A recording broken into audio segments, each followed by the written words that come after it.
Back in 1949, I was 24 and living in a small town in Wyoming with my husband.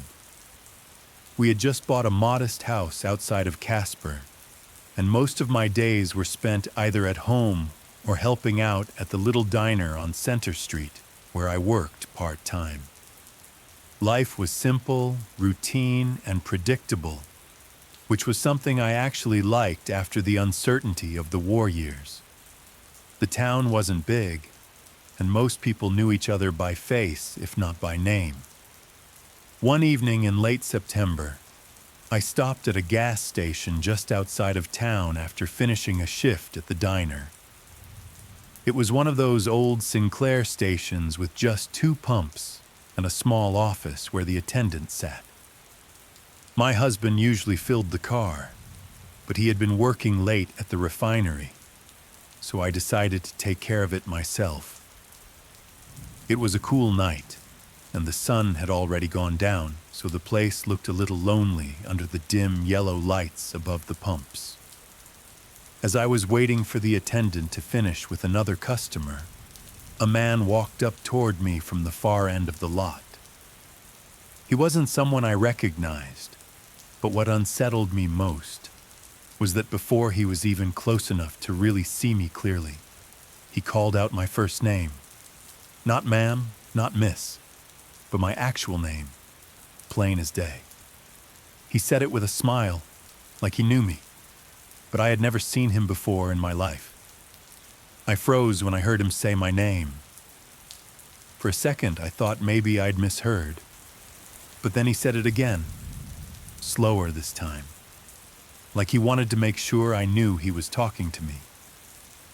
I managed to ask if we had met before, but he just kept walking closer with that same easy smile.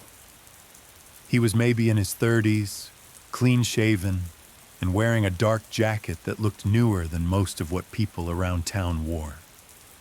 Something about him didn't fit. The attendant must have noticed me stiffen, because he stepped out of the office and asked if everything was all right. The man stopped a few feet short of me and said in a casual voice, "I just wanted to say hello to Barbara." The way he said it, like it was perfectly normal that he knew me, made my stomach knot up. I asked him again how he knew who I was, and he just tilted his head and said, "Everyone knows you, don't they?" I didn't know what to say to that. The attendant gave him a strange look and told him to move along, that I was a paying customer and he was making me uncomfortable. The man didn't argue, but he didn't look away from me either. He just stood there another few seconds, still smiling faintly, before finally turning and walking back toward the road. I got my gas, thanked the attendant, and drove home trying to convince myself it was just some odd stranger passing through. But as I checked the mirror on the drive back, I swear I saw headlights trailing me for much longer than felt like coincidence. When I turned off the highway onto the dirt road that led to my house, I slowed down and checked my rear view again. The headlights that had been behind me for miles didn't follow. They kept on down the main road. I tried to calm myself down, telling myself I was just being paranoid. But later that night, when I stepped outside to bring in some firewood, I noticed fresh tire tracks in the dirt by the edge of my property. They weren't mine, and they hadn't been there earlier that day. The next morning, I mentioned it to my neighbor, an older rancher who lived about a mile down. He told me he'd seen a car parked off the road near my property line sometime after dark. Said it sat there for a while with the lights off before finally driving away. That was enough to make my blood run cold. Nobody had any business being out there that late at night, especially not parked where they couldn't be seen. I never saw the man again in person, but over the next few weeks I kept finding little signs that someone had been near. My gate left unlatched, footprints by the barn, cigarette butts on the ground, even though my husband and I didn't smoke. We started carrying my father's old rifle inside at night and keeping it close to the bed. Nothing ever came of it, but the fact that he knew my name and wanted me to know he knew has stayed with me all these years. Every time I stop for gas alone, I think about that night in 1949 and the stranger who should never have known who I was.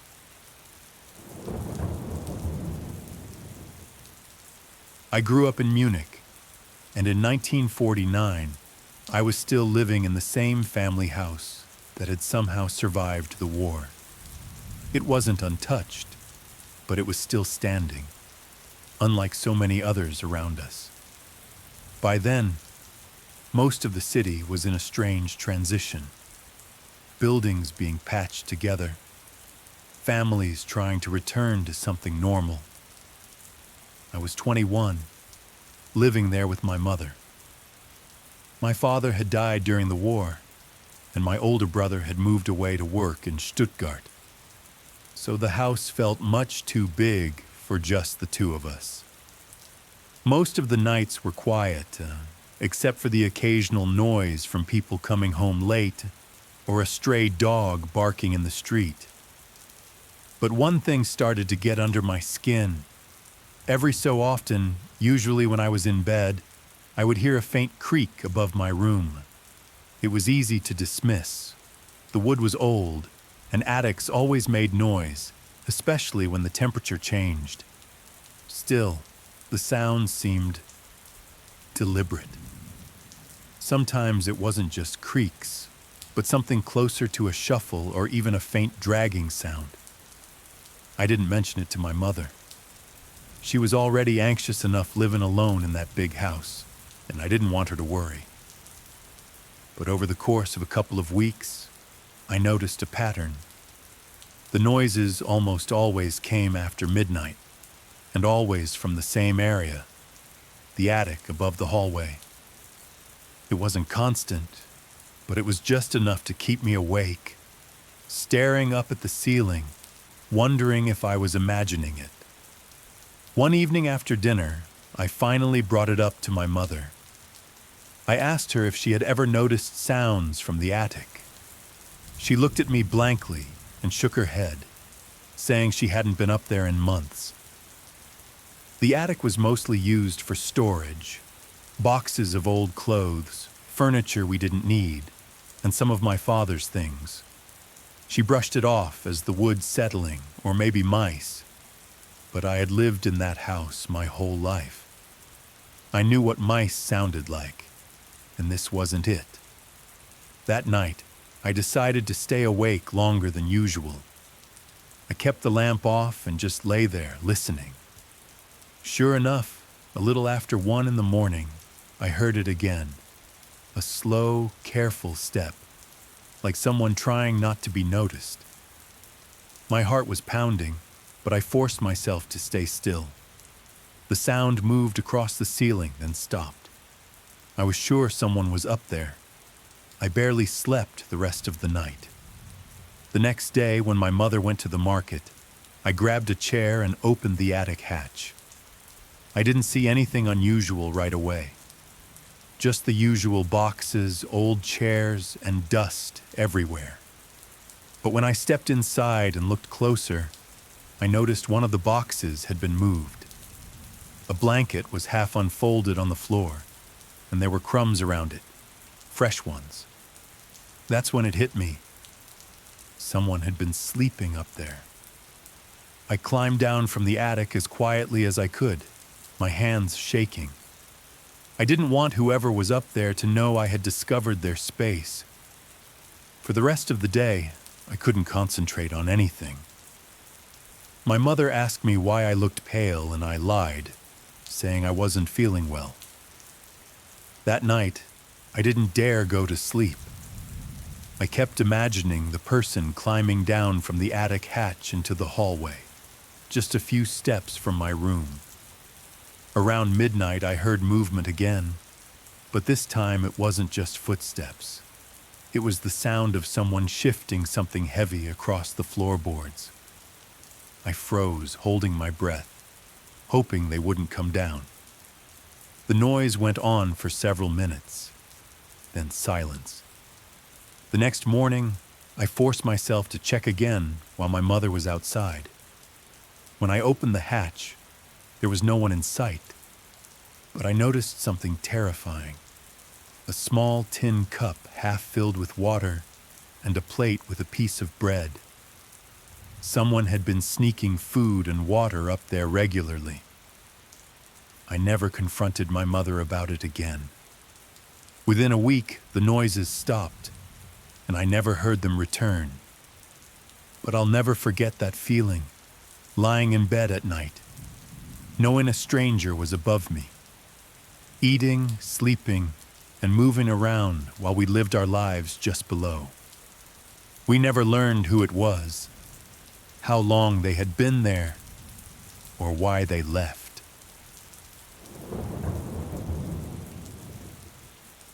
I was living in Kowloon in 1949, not long after the war ended. Hong Kong was crowded and noisy, with street markets always spilling over into the roads and people moving shoulder to shoulder. I was 24 at the time, working at a textile shop near Nathan Road. My daily routine was simple. Walk from my apartment on Shanghai Street, work 10 hours, then head home, usually stopping for food at one of the Dai Pai Dong stalls on the way. Life wasn't easy, but it was steady, and I kept to myself. One humid evening, after closing up the shop, I was walking home when I noticed something lying on the ground near the entrance to a tram stop. It was a wallet, dark brown leather, a little scuffed. I picked it up, thinking maybe I'd hand it over to the police station nearby. Curiosity got the better of me, though, and I opened it before deciding. Inside was some Hong Kong dollars, a tram ticket, and a folded photograph. What stopped me cold was the identification card tucked inside. It wasn't just the same name as mine. It had my exact full name, written in both Chinese and English. My birth date was there too, the exact day, month, and year. And then the photograph, black and white, slightly faded, was of me. Not just someone who looked like me. It was the same photo I remember taking a year earlier for my own ID, only I never lost mine. My real wallet was in my pocket the entire time. I didn't know what to do at first. I slipped the wallet into my coat pocket and walked home slowly, trying to make sense of it. The streets seemed louder than usual, the tram bells clanging, vendors calling out their prices, but I felt a silence around me, like everyone had stopped noticing me. When I got back to my apartment on Shanghai Street, I sat at the small wooden table and opened the wallet again. Everything in it matched what I knew about myself. The ID, a few coins, a folded receipt from a market I'd been to, and a small notebook with my name on the cover. I flipped through it and saw a few entries in neat handwriting. Dates, times, places, all things I recognized as part of my daily life. I started feeling a chill. Whoever had this wallet must have been following me. I remembered the way the tram passed my street every morning at the same time, how I sometimes noticed shadows at the corner of my eyes near the market. Things I had dismissed before. Maybe they weren't coincidences. I even recalled a man on the tram a few weeks ago who looked vaguely familiar, always sitting a few rows behind me. At the time, I thought I was imagining it. Now, with this wallet in my hands, I couldn't. I decided I couldn't leave it there. I took a deep breath and walked back to the street, wallet in hand, looking around for any sign of someone watching. There was no one in sight, but the thought of someone mimicking my movements for weeks, writing down my routines, and now leaving this wallet for me to find, was terrifying. It was as if someone had stepped into my life entirely, copying me, knowing me, but staying invisible. I shoved the wallet in a drawer and locked it, but sleep wouldn't come. I kept hearing the sounds of the streets and footsteps outside my window long after the city had gone quiet. The next morning, I went to the local police station. I wasn't sure what I would say. They would probably think I was imagining things, but I needed someone to know. I explained that I had found a wallet with my exact information, down to my birth date and photo. The officer frowned and asked me questions I couldn't answer. Where I'd found it, if I'd seen anyone leave it, if I knew anyone who might be playing a prank. I admitted I didn't. They said they'd look into it, but I could tell they didn't really believe me. A few days passed, and I tried to return to normal, but the feeling of being watched never left. Small things unsettled me. A shadow crossing my window at odd hours, a figure in the distance that vanished when I looked directly at it, or the faint echo of footsteps in my apartment building's hallway. Then, one evening, I opened the drawer where I had stashed the wallet. It was gone. I hadn't touched it, and the drawer was locked. My heart pounded as I realized the person who had been tracking me had been in my apartment, right under my nose.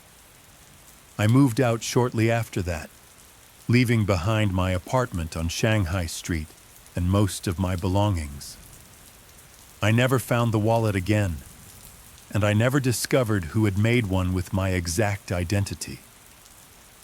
The thought that someone had known me so intimately, had followed me so closely without my noticing, is something I can't shake. That wallet was more than a copy of my life. It was proof that someone else had been living in the same world as me, unseen but terrifyingly close,